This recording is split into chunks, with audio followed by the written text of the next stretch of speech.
Quite an end to quite a night, night 3 at the Democratic National Convention here in Philadelphia. To discuss it all and look ahead to tonight's 4th and final night, we have Democratic strategist Liz Smith, CBSN political contributor, Democratic strategist, former advisor to Tim Kaine, Lynda Tran, who's got a writer in a contract that says her introduction must be the longest. And so Hillary Clinton's senior advisor, Jeremy Bird, we had to reduce it to that just to make sure everybody was good here. Jeremy, thanks for joining us. Thanks for having me. Last night, lots of heavy hitters, and understandably so, when you have a sitting vice president and a sitting president, as well as a VP nominee join us. But as we saw President Obama and Joe Biden, Tim Kaine, they all seem to echo, Liz, the same message. There was something of an alchemy of optimism, of surrogacy for Hillary Clinton, but also last night, very pointedly, yes, Donald Trump in the crosshairs. Collectively, as a message, as the optics of night 3 played out, how impactful?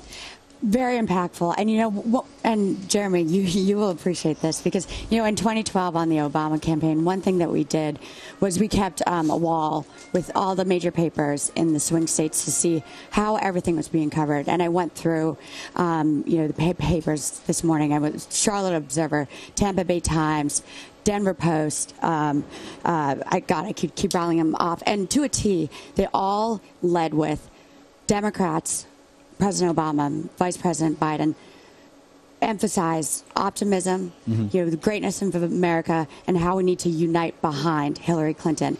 And that is such a stark contrast to the headlines that we saw coming out of the Republican National Convention, where it was all about doom and gloom and division and booing Ted Cruz, all that. So I always look to the local papers to see how these things are covered, and it was striking how unified the message was across the country. Lynda, I'm going to ask you to be as objective as you can be.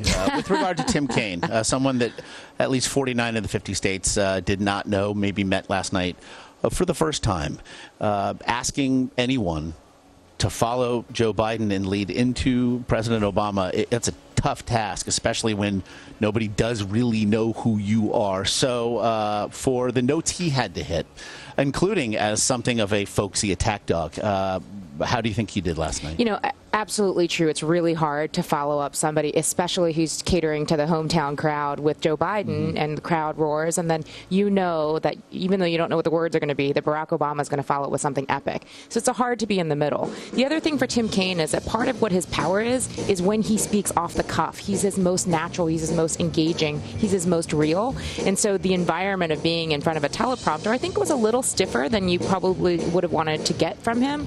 But at the end of the day, for most of the viewers watching at home who had never heard of him before, they got a full taste of his story, understood where he stood on progressive issues, and he was able to get across some very clear lines of attack on Donald Trump, which I think were very effective. It was something that Hillary Clinton said was the first thing, her most important point in choosing Tim Kaine. He is ready to be president on day one.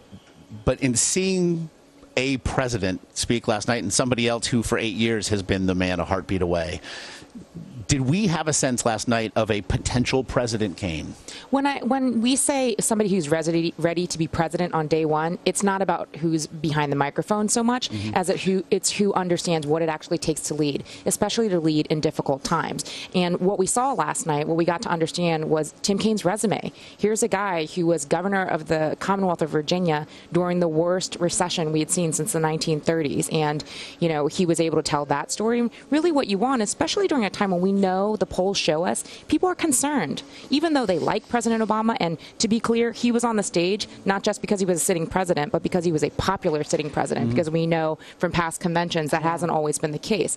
Even under President Obama's leadership, even under the progress we've made, we know people are concerned. And so what you want to know is that whoever takes the Oval Office next can handle that and has your interests at heart, and he was definitely able to convey that. Meanwhile, Jeremy, aside from perhaps making a case for his own legacy and his administration's legacy, we did see President Obama staunchly, rousingly as a surrogate for Hillary Clinton last night. And it ended with an optic that a lot of people thought we might see. It came to pass when Hillary Clinton did come out. And it was a it was an embrace. I mean, there was an intimacy to the moment, however scripted. So first, with regard to the president's effectiveness in making the case for the former secretary, how do you think he did? I think he did a fantastic job. I think he really talked about what really resonated the most to me was the idea of what it takes to be president, right? Not many people know what it's like to sit behind that desk. She is 100% ready to do that. And I thought the line where he said, look, no one's been more qualified. Not me, not Bill Clinton, than Hillary Clinton is. I thought that was incredibly powerful. So I think he made a really strong case. You're going to see him make that same case in battleground states all across the country over the coming weeks. The bar was certainly raised, Jeremy. I want to ask you about something in USA Today, which has always been a tough part about the title. But they provide a guide to wooing the masses, ostensibly for Hillary Clinton, perhaps to refer to in these final hours. And a part of it reads, and I quote, "In her 5 Democratic speeches, Clinton was promoting someone else. It's possible that, like many women, self-promotion doesn't come easily. This is one big sales presentation," end quote. Again, a 4-day exercise in optics, in crafting a narrative, and with regard to the candidate, perhaps recrafting a narrative about somebody that many people feel they know already. How personal, then, will we hear her be tonight? How much will she be essentially selling herself? Yeah, I think the big thing, and I think it was in that article, talked about just her being herself, being authentic. There's been 25 years of attacks, and you saw this in the Republican primary on her. And I think it's really important for her to remind the American people who she is as a mother, who she is as a leader, but most importantly, to be herself. And I think you'll see that tonight. And it's fitting that if she is elected president, she would be a sitting president of the 100th anniversary of women's suffrage. Ladies, when you hear this, essentially, and it's always a very sticky thing to assign gender roles here, but in terms of promotion, certainly of oneself, what do you expect tonight? Well, I hate making, as you said, sweeping generalizations about women and how they present themselves. But I do think that rings a little bit true.